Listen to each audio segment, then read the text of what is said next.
All right. So Danielle, we were talking about things that as parents, we just got to stop doing. We were talking about boys, we were talking about girls.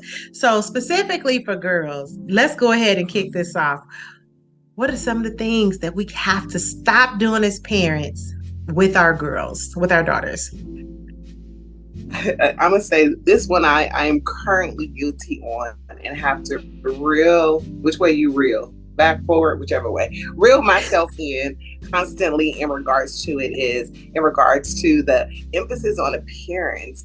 I mean, obviously we want to make sure our kids look good, hair comb, teeth brushed correctly, shoes tied, all the things. But I would say, I have to remind myself when working with parents, when does your child start to have that? I will start to seek out that identity of themselves, and that starts way back at 3. Yes. 2.5, 3, when they be dressing with a flip flop on one foot and a rain boot on the other with the tutu on and a sweatshirt on. That's how my daughter used to dress. But we were applauding that back then. Yes, we were like, that baby got herself dressed. Yes, I would let her, and I said, honey, it ain't a matter of if others like it. So if you wear with confidence, that's all that matters. So now let's fast forward to her being 12 going on 23. And now trying to, in a place of parenting, of guiding her in regards to what's appropriate for a 12-year-old realistically versus what social media is putting out there and showing is okay for girls in general to wear. So there's that part of being mindful of, one, not trying to make your child dress like you want them to dress. Not down talking aspects of them learning of themselves. So let me say, there's a difference between teaching your child what's appropriate and what isn't appropriate for their age versus, because your daughter can be fully clothed, and you can speak down to what they're trying to achieve. So if they feel that, or they're even showing that this is something that they're liking, it's not offensive, you may not like it, and that's okay.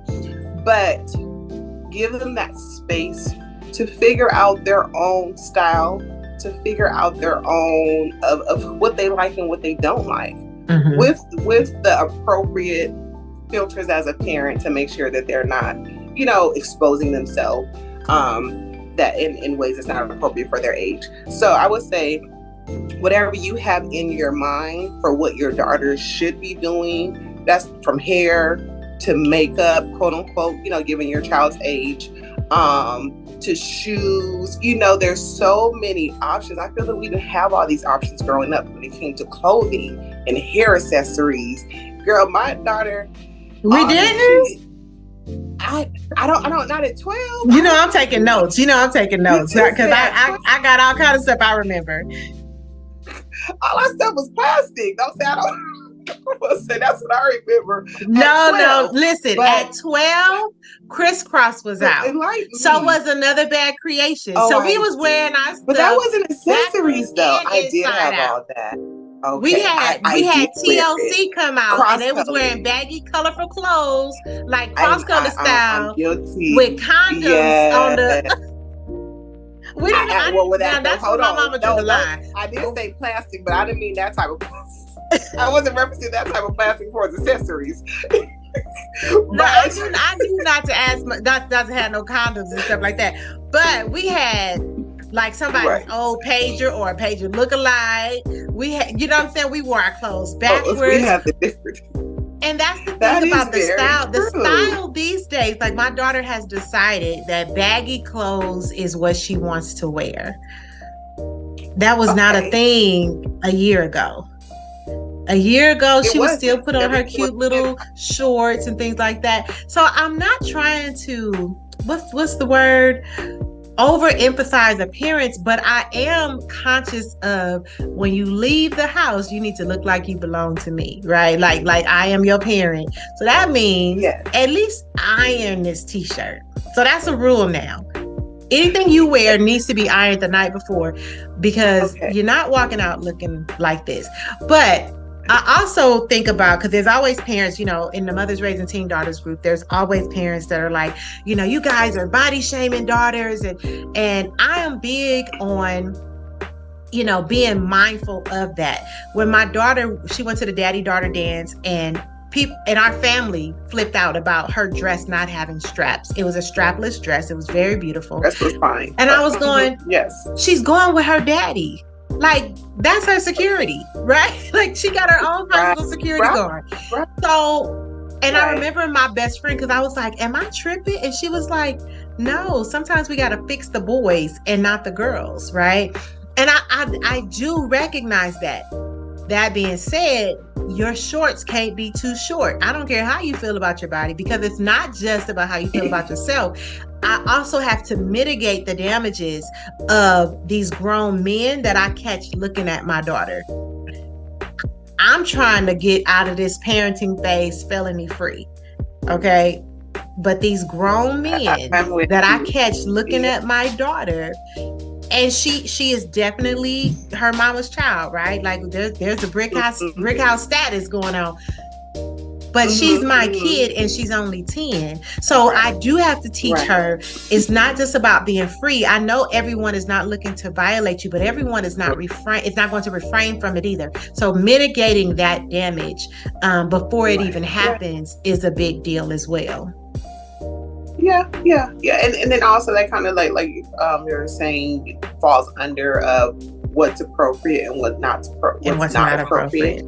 Yes. And that really should be based on your child's frame, and when I say frame, they're built. There are clothes, so, right? Because certain clothes fit differently on other people. Absolutely. Yes. Yeah, a tank top on a double D is different than a tank top on a B cup. It is, especially when they're not adults yet. Correct. Because it's still gonna be a T-shirt on me. It ain't gonna be a tank top. So it's gonna be a T-shirt. So it ain't showing nothing.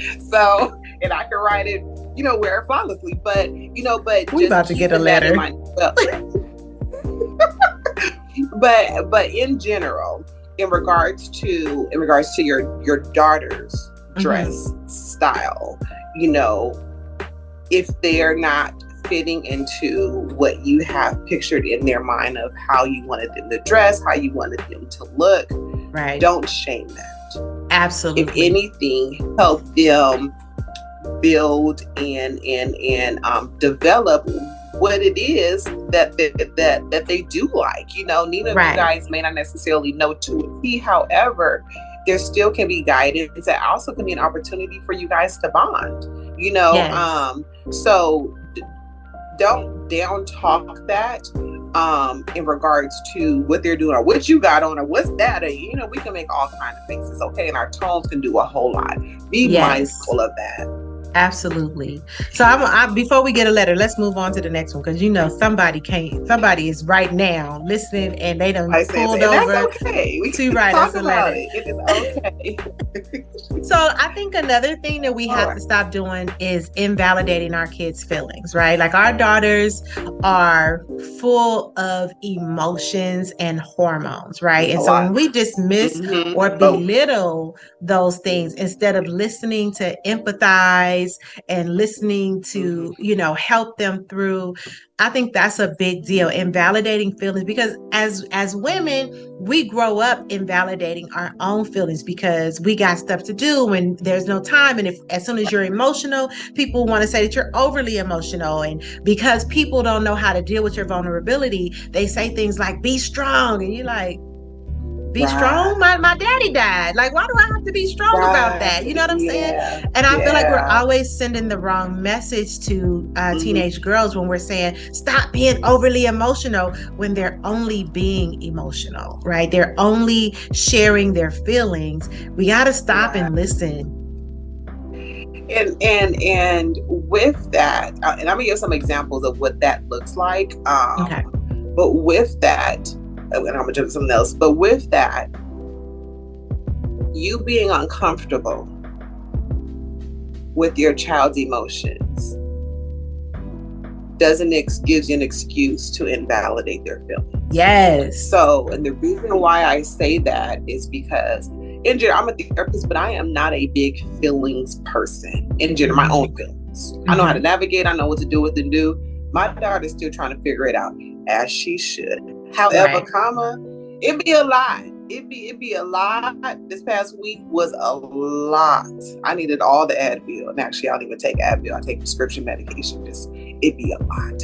So with that, in that helping her navigate those feelings, there were times where I said, honey, mommy is going to sit here with you and hold you. Yes. It was a couple of reasons. We were on day 3 of the week. We had 2 more days to go, and mama had no more. Okay. The other reason is because there's that part of her experiencing that it's okay to feel those feelings, even though they don't feel good, but it's a part of the 360. You can't, as a human, we can't only feel good feelings. That'd be nice, but in a realistic world, that is not how it works. So Absolutely she needed to physically feel those feelings, but also feel them in a space that was safe for her. And when she got it all out, because girl, it sounded like you a cut scene that you would have thought it was a whole scene or something. Girl, so are you okay now? And I was praying to Jesus that she said I am, because I had nothing left. Okay, and she said that she was, and I said thank you, Lord, in my head. And I said, okay, mommy's gonna go into this room, and I had to close the door. But with that, we do need to give our daughters space to say whatever, obviously respectfully, not being, inappropriate words, but to say it. And so some of the examples that I was going to give is, you'll be okay, or that wasn't that bad, or stop doing all that crying. That's what my grandmother used to say. Stop doing that, as if it was something, as if crying was something wrong or not to do. So I want you guys to think out. I want you guys to think of what you say in the moment and work on not saying that again. Right. And because sometimes you say it without thinking about it, and then later you're like, man, that probably wasn't the best response. Go back and correct it. Get into the habit of going back and correcting yourself with your kids. I know that people feel like I'm the parent. I didn't do it. Like I'm grown. I don't have to. But get in the habit, because adults who don't take accountability for their actions create children who don't take accountability for their actions. And we got enough people in this world that don't take accountability. So let's fix that. Let's fix that whenever possible. All right. What's your next one? Setting unrealistic expectations. Whoop, whoop, whoop, whoop. Okay, let's go. So with that, let's see here. I need to get my lighting together. So I'm trying to turn on my thing. Hold on. Okay, well, I'm gonna keep going, because I know that so we have big expectations on academics. So my daughter is 100% like always like, Mom, if I don't get this A, am I in trouble? And my thing was, well, why wouldn't you get the A? Don't tell me that you were studying or that you did your best if you spent, hours watching TV, or if you spent hours on your phone. That meant that you had time to get some extra studying in, or whatever the case may be, to work on this assignment. And so what I had to realize was, if she's doing her best, an A or a D, she gave it her all.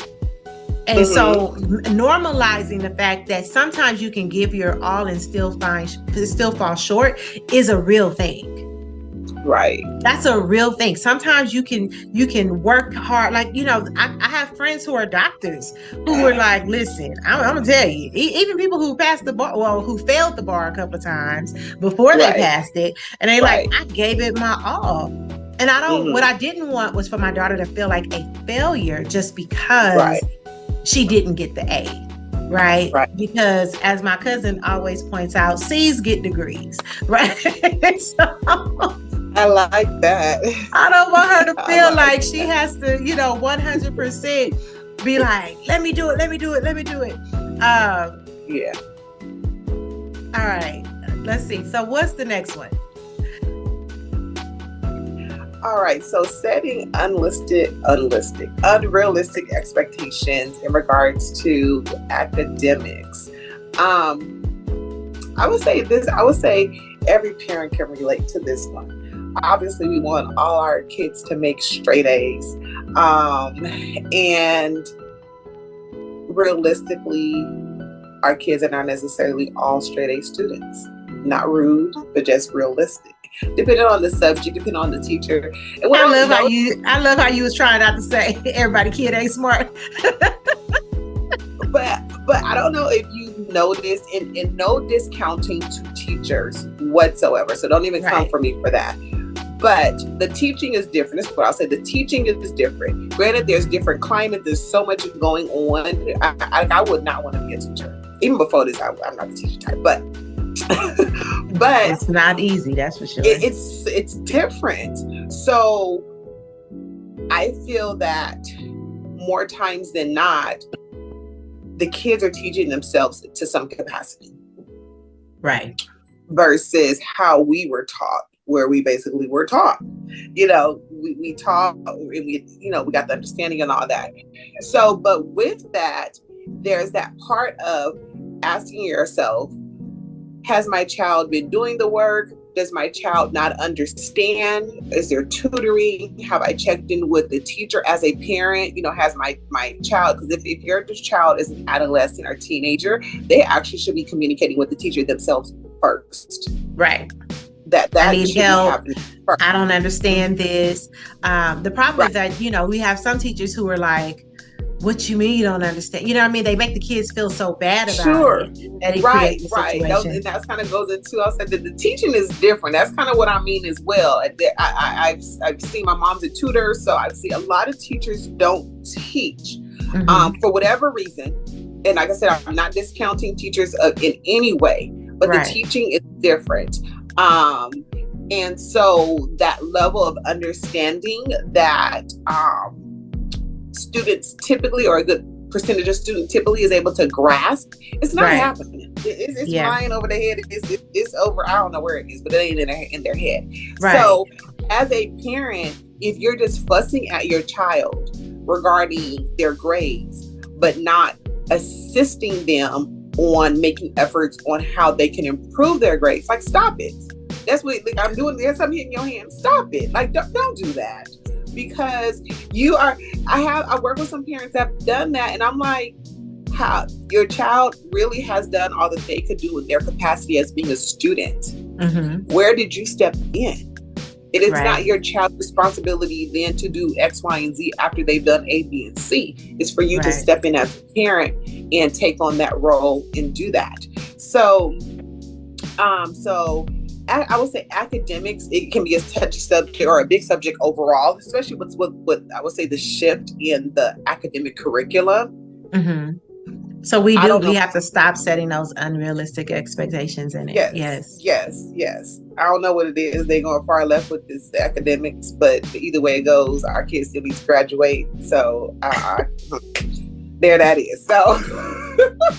All right. So I'm going to give another one that we have to stop doing. We have to stop avoiding discussions on sex and consent.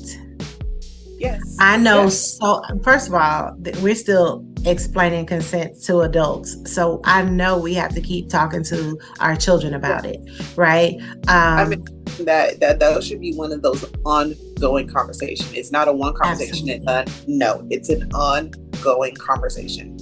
Now, even when I was in middle school and junior high, high school, although that gamut from 6th grade to 12th, I think that so often that's when kids start learning words like hoe and, they start saying those things. Took me back with something Janelle said, and I said, what? I ain't gonna tell you what she said, but I was Where did you hear that from? Because I don't use that type of language. I mean, it wasn't right, but the kids do, and that's the hard thing. And so, like, explaining to my daughter, you know, listen, if this girl has kissed this boy, that doesn't mean that she's kissed all the boys, right? That's number one, because you weren't even there. But two, if she kissed 17 out of the 20 boys in her class, if there's a line of boys waiting to kiss her, she gets to pick who's in the line. Nobody gets to jump in the line and say, well, she kissed all the other boys, how come she can't kiss me?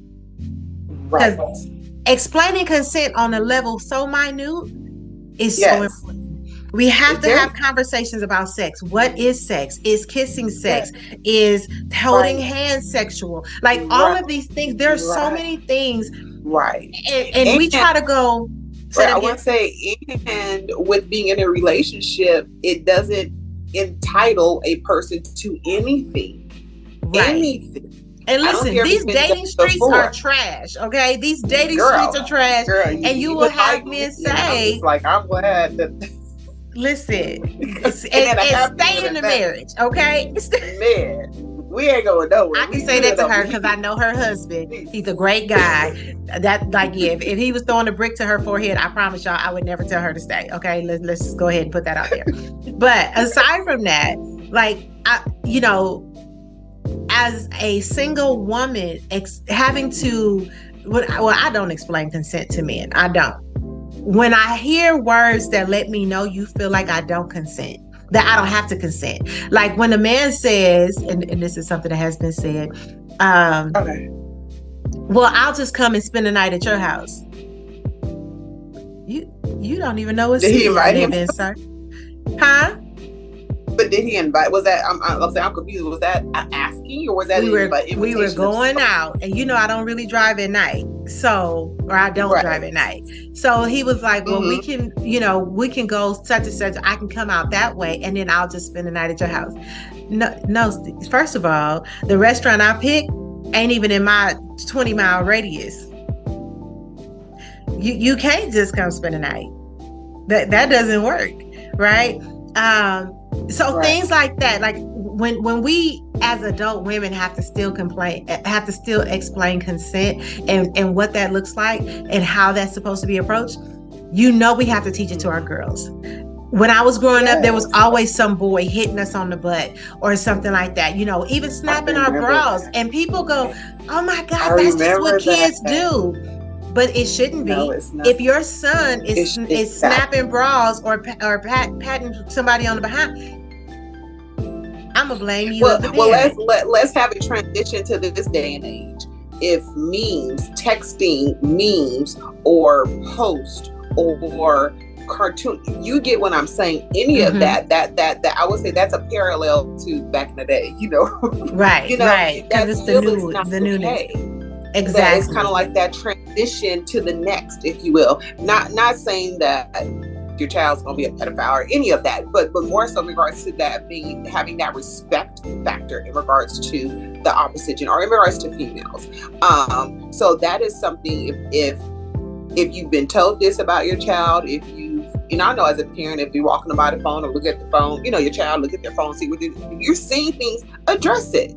And have a conversation accordingly, especially without cussing them out or fussing or swinging on them. Because sexuality, that curiosity is absolutely normal. Like, can we just say that? Like, it's absolutely normal to have curiosity. Let me tell you guys something.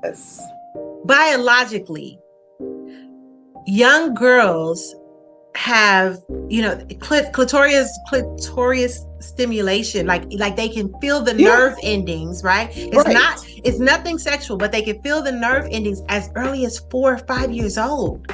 That's not them being sexual people. Yeah, it's earlier than that. They don't know what it is, but it's way earlier than that. I mean, so then in that case, what are we like? Why would we tell our girls that no, you're supposed to, like, we have to have conversation, and appropriate conversation for the age, appropriate conversation for what they are experiencing, but more so listening and asking questions. Okay, so what does that make you think about? Or, how do you feel about this? And those are the types of things. Okay. I know somebody writing this.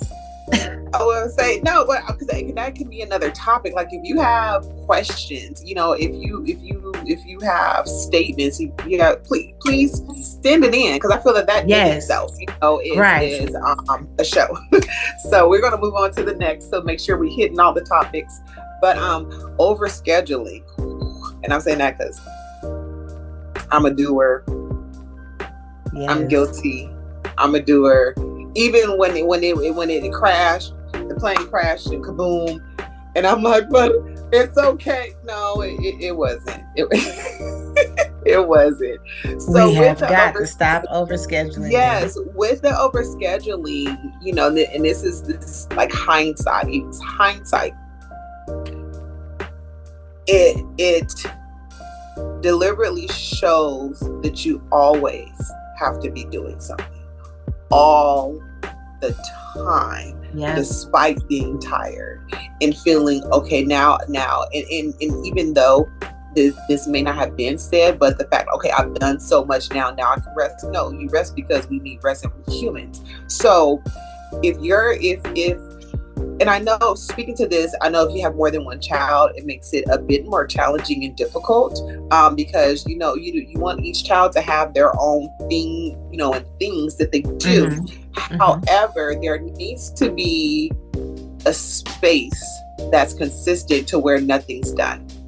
Right. Or a break period. So I know for me, like when my daughter was younger, and I need to start doing it again, I would block out 2 days within our 4 weekends that we get where I am not committing myself or my children to anything. Granted, if we choose to do something on our own within that day, cool. However, there's but committing that we are dedicating ourselves to.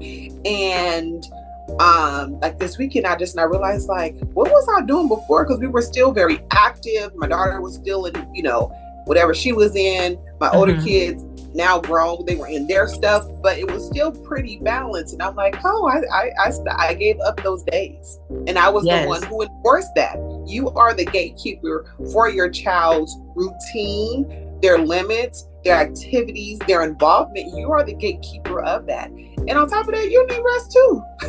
Exactly. And let me tell you, so last year for my friend's birthday, shout out to my girl Latoya, we went to Cabo. And it's her birthday. But you know what she did? Because she knows me, she gave me 2 hours every day of unscheduled time so that I could go be alone. Now, if she had filled those days with stuff, I would have been down. But the fact that she thought about me, and the fact that, leading up to going on vacation, I was like, I'm tired. I got so much to do. I've been busy like for the last month, right? Yeah. And she was just like, okay, all right. And she took all of that into consideration when booking her birthday trip to make sure that I had time. And every day I was just like, thank you. Because it would come in the middle of the day, and I could go, and then we'd be like, okay, we'll meet up at the pool for dinner. We'll meet up at, you know what I'm saying? Like it was like that type of thing. Mm-hmm. But I got time for myself. And then in the evening, when I was ready to go to bed, she didn't have no problem with it. You know what I'm saying? It was like, okay, I'm going to my room, you going to your room. Right. That, like, as adults, we need to stop overscheduling. But can you imagine the mindset of a kid that is constantly on the go? They don't have time to think. It's all over the place. Have conversations with themselves and get to know themselves, because all they know is the activity that they're in. So that becomes their identity. I'm an athlete. I'm an athlete. I'm a this, I'm a that. Well, no, first you're a person. And what kind of person do you want to be? What type of stuff do you enjoy? I enjoy this sport. I'm an athlete. And it has to be more to it than that. Right. I truly agree. All right. Agree. I think I'm gonna do one more. Okay. Pushing their boundaries. Yes, that was the boundaries. Yeah. pushing their boundaries. I think that it's really important that we understand our children's comfort zone and don't force them into situations that they're uncomfortable with. Let me give you an example. When Kayla was little, a lady at our church was like, I want to hug her. And she just grabbed Kayla and gave her a hug. And Kayla hugged her back. And when we were walking away, she said, Mommy, she is so pretty, but I don't like her spirit. And I said, okay. I said, how do you want me to handle it? Right? And she was just like, I don't want to have to hug her anymore. And I said, okay, new rule. You don't ever have to hug anybody. I don't care if it's me. I don't care if it's your dad, your grandparents, your uncles, your aunts. You don't have to hug anybody. Yeah. You have to speak to everybody, but you don't have to hug anybody. And so she said, well, what do I do when they want to hug, but I don't want to hug them? I said, you say, no, thank you to the hug, but I'll give you a high five. Mm-hmm. Right. There you go. That's it. Yeah. You don't have to explain anything else. And there was a lady, and I remember this was probably 2 years into that. This lady was like, can I give you a hug? She said, no, but I'll give you a high five. And the lady was like, oh, she said, you know what? I respect that. And even this past weekend, I asked the young girls, because I hugged her mom, and I said, is it okay if I hug you? I said, if not, I could just give you a high five, because I respect boundaries. I respect body boundaries. And and the mom was like, that was so sweet of you to say that. And I was like, listen, I've had a kid her age.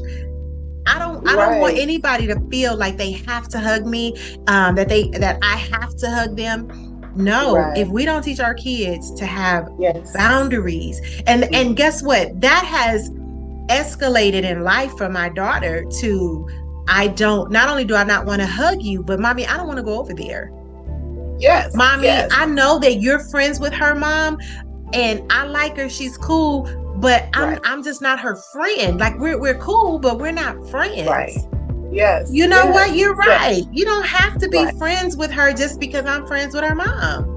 Right, exactly. And basically so good job, first of all. Thank you. But second of all, you set the tone and the platform. You taught her how to set boundaries for herself. You guided her on what to say, of what's okay and what's not okay. And then with that, like you said, it has transitioned to where she can assert herself. There's so many parents, there's so many adults who don't know how to do that because it wasn't modeled or demonstrated for them, and they weren't even advocated for in whatever situation they needed to be at that time. But the fact that you did that for her, awesome. Like with Janelle, she's like, I don't feel comfortable. And I said, you can always excuse yourself, honey. You know, in given the situation, and explain to her what are her options. What is your daughter's option? There's always options. And if you're not sure, guess what? Google it, because and I mean, I keep saying that, and it sounds silly and it sounds funny, but I'm very, very serious, because you can type in appropriate social interactions or physical interactions with a 5-year-old, 6-year-old, 7-year-old. You can go down the whole doggone line. You're gonna find something that fits for your child. So there's never an excuse as to why I didn't know. Nope, because you could have Googled it. So good job on that. Thank you so much. You have one more in you?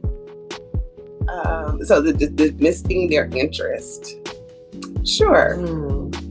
Sure. So the dismissing out, and I'm losing the light is not my friend today. But I'm over there leaning to the left, leaning to the right.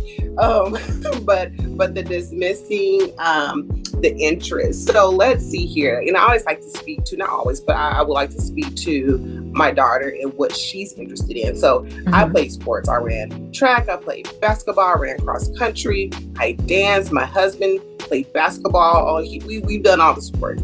I had to accept that she's not athletic in the way that I'm athletic. She's not athletic in the way that her dad is athletic. And accepting that her thing may not even be sports. She's more artsy. She likes drawing and painting, and that drives me up the wall. But because the clean girl, don't even get me started. But that is her thing, and she's very creative. She's kind of gotten a little bit of sports, but the creative aspect is really her thing. So as a parent, by default, I would say that we go in wanting our child to do certain things because we want them to do it. But we had to take heed to what is our child either telling us, because sometimes they may be telling us, I really don't like that. But what are they showing us? And going off of what they're interested in. You know, it's their life is not your life. Right. Absolutely. But I will say this, because you do an amazing job of cultivating her creative side. Because the way you had my house last Christmas with